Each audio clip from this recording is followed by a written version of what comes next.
Madam ఇక తదుపరి రాశి కన్యా రాశి. కన్యా రాశి వారికి ఎలా ఉండబోతుంది ఉగాది తర్వాత ఏప్రిల్ మాసం? ఈ నెల కొంచెం మిశ్రమంగానే ఉంటుంది. ఎందుకంటే మరీ నెగెటివ్ మనం చెప్పం కనుక, పాజిటివ్‌గానే చెప్తాం కనుక. సో, ఈ నెల మిశ్రమమే అని చెప్పుకోవాలనమాట. ఎందుకంటే కేతు కూడానే ఉన్నారు. సో, వీళ్ళకేంటంటే రిలీజియస్‌గా అన్నీ పెరుగుతాయి. ఫిలాసఫీలో ఇంట్రెస్ట్ రావచ్చు. కొత్త సబ్జెక్ట్స్ చదువుకోవాలని ఇంట్రెస్ట్ రావచ్చు. అలాగే కొత్త కొత్త ఆహ్, ఏం ఏంటంటే బిజినెస్‌లు కూడా పెడదామనే థాట్ రావచ్చు. దానికేంటంటే మనకి అందుబాటులో డబ్బు కావాలి, మిగతావన్నీ కావాలి కదా! అవన్నీ అందుబాటులో ఉండకపోవచ్చు. బట్ ఆ థాట్స్ అన్నీ వస్తాయండి. పాజిటివ్ థాట్స్ అనుకుందాం. అంటే ఫ్యూచర్‌లో ఎలా ఉండాలి, ఏంటి అని అలా థాట్స్, మంచి థాట్స్ అన్నీ వస్తూ ఉంటాయి. కానీ అంటే మనకి సమయం అనేది అనుకూలంగా లేదు ఈ నెల అనే చెప్పాలనమాట. సమయం అనుకూలంగా అవ్వాలి అంటే ఈ ఫ్యూచర్ అయితే చాలా బావుంది. ఈ సంవత్సరం అంతా బావుంటుంది. ఈ నెల వరకే మనం మాట్లాడుకుంటున్నాం కనుక అంత మిశ్రమంగానే ఉంటుందనే చెప్పుకుంటున్నాం అనమాట. అలాగే మనకేంటంటే ఇబ్బందులు ఎక్కడ పడతామంటే రిలేషన్‌షిప్‌లో కొంచెం ఇబ్బందులనేవి తప్పదనమాట. ఎందుకంటే సెవెంత్ రాహు ఉండడం అంటే ఏంటంటే చాలా మంది మనం చూసాము అంటే కూడాను ఎందుకనో వస్తాయి విభేదాలొస్తాయి. ఎందుకో తెలీదు. మనస్పర్ధలొస్తాయి. ఎందుకో తెలీదు.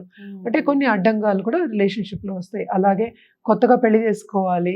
ఈ సంవత్సరమే నాకు పెళ్లయిపోవాలి అనుకునే వాళ్ళకి కూడా ఈ నెల అంత మంచి సూచనలేమి కనిపియట్లేదనే చెప్పాలనమాట. ఈ రాశిలో ఉన్న స్టూడెంట్స్‌కి మాత్రం తప్పక పాజిటివిటీయే. అంత పాజిటివ్‌గానే జరుగుతుంది.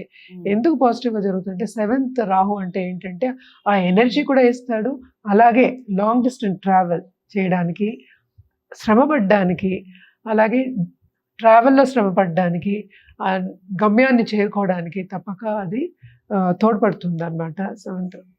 కానీ ఎయిత్ జూపిటర్ అంటే సెవెంత్ లార్డ్ ఎయిత్‌లో ఉన్నాడు కనుక తప్పక వీళ్ళకి ఎనీ రిలేషన్‌షిప్. సో, కెరియర్‌లో మాత్రం వీళ్ళకేంటంటే చుట్టుపక్కల ఉన్న వాళ్ళు అందరూ కూడాను వీళ్ళకి సహకరిస్తారు. కానీ మిశ్రమ ఫలితాలే 50-50 అందరూ సహకరిస్తారని చెప్పలేము. ఎందుకంటే మన కొలీగ్స్‌ని కూడా మన రిలేషన్‌షిప్‌లోనే తీసుకోవాలి. అంటే ఏంటి రోజు మనం వాళ్ళతో స్పెండ్ చేస్తాం కనుక. సో, కెరియర్‌లో పై వాళ్ళతో కొన్ని ప్రాబ్లమ్స్ ఉంటాయి. అలాగే కొలీగ్స్‌తో కొన్ని ప్రాబ్లమ్స్ ఉంటాయని చెప్పాలనమాట. అలాగే ఫ్రెండ్స్ విషయానికొస్తే ఫ్రెండ్‌షిప్ బావుంటుంది. ఎప్పుడో చిన్నప్పుడు కలుసుకున్న వాళ్ళందరూ ఇప్పుడు కలుసుకుంటారు. సో, అది బావుంటుంది. అండ్ ఆల్సో ఏంటంటే రిలీజియస్ కార్యక్రమాలు అంటే ధార్మిక కార్యక్రమాల్లో ఎక్కువ మక్కువ చూపిస్తారు. తప్పక కలుసుకుంటారు. అండ్ ఆల్సో ఏంటంటే బంధుమిత్రుల కలయిక ఉంటుంది. వాళ్ళు అందరూ సహకరిస్తారు వీళ్ళతోటి అనేది చెప్పలేమనమాట. అలాగే వీళ్ళు ఈ నెల తప్పక ఒక శుభవార్త అయితే వింటారు. అండ్ బావుంటుందనే చెప్పుకోవాలనమాట. అందుకనే మిశ్రమ ఫలితాలన్నాం. అండ్ డబ్బు ఖర్చు చాలా ఎక్కువ. ఖర్చనేది అధికమవుతుంది. అండ్ చాలామంది ఏంటంటే కెరియర్‌లో ప్రోగ్రెస్ కావాలి, ప్రమోషన్ కావాలి.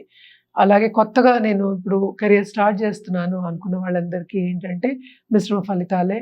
అన్నీ పాజిటివ్‌గానే ఉండవు. కొన్ని ఏంటంటే ఆహ్, అడ్డంగాలు అనేవి కనిపిస్తున్నాయన్నమాట. సో, తప్పక వీళ్ళేంటంటే పర్సనల్ డెవలప్‌మెంట్ మీద ధ్యాస పెడితే చాలా చాలా మంచిది. అంటే ఏంటంటే పొద్దున్నే లేచి ఒక పద్ధతిగా ఒక మెడిటేషన్ చేసుకోవడమో, లేకపోతే పూజలు చేసుకోవడమో, ఏదో ఒకటి పాజిటివ్‌గా చేసుకోవడం అనేది మంచిది. అలాగే హెల్త్ కూడా కాపాడుకుంటూ రావాలి. సెన్సిటివ్ అవుతుంది తప్పదు. అండ్ మనకు తెలుసు ఎండలు ఎలా ఉన్నాయో బయట చాలా ఎండలుగానే ఉన్నాయి.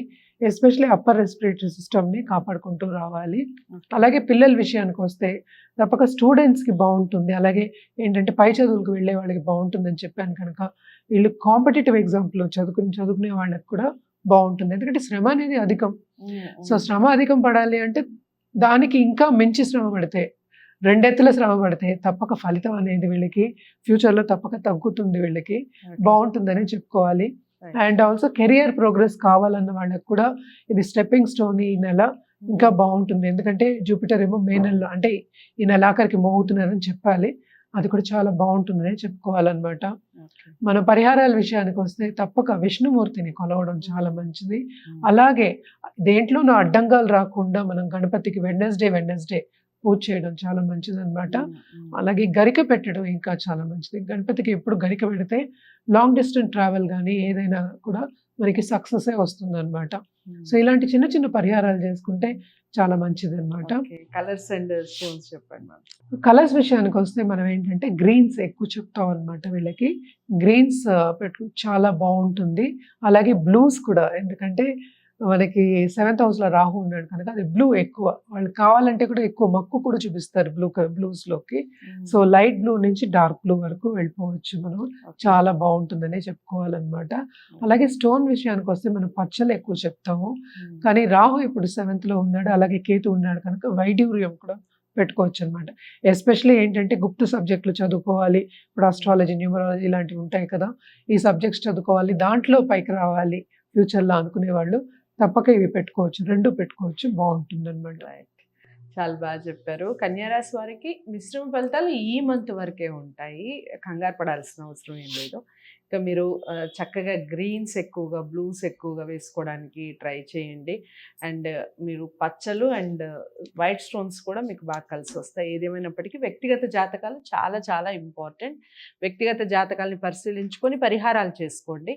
గణపతి పూజ అని చెప్పారు. విష్ణు సహస్రనామాలు కానీ, విష్ణువుని సందర్శించడం కానీ గుళ్ళని ఇవన్నీ కూడా చెప్పారు. పరిహారాలు చేసుకునే ముందు ఒకసారి జాతకాలను పరిశీలించుకోవడం తప్పనిసరి. సో, జాతకాల కోసం మీరు స్క్రీన్ మీద కనపడే నెంబర్‌కి కాల్ చేస్తే మేడం మీతో మాట్లాడటం జరుగుతుంది. అపాయింట్మెంట్ ఇచ్చి మీ వివరాలు మీకు మాత్రమే గోప్యంగా ఉంచి చెప్పడం జరుగుతుంది. తప్పకుండా కన్యా రాశి వారందరికీ ఈ విషయం చేరాలి అంటే లైక్ చేసి షేర్ చేయండి. ఛానల్‌ని సబ్స్క్రైబ్ చేసుకోండి. తదుపరి రాశితో మళ్ళీ కలుస్తాం. నమస్తే.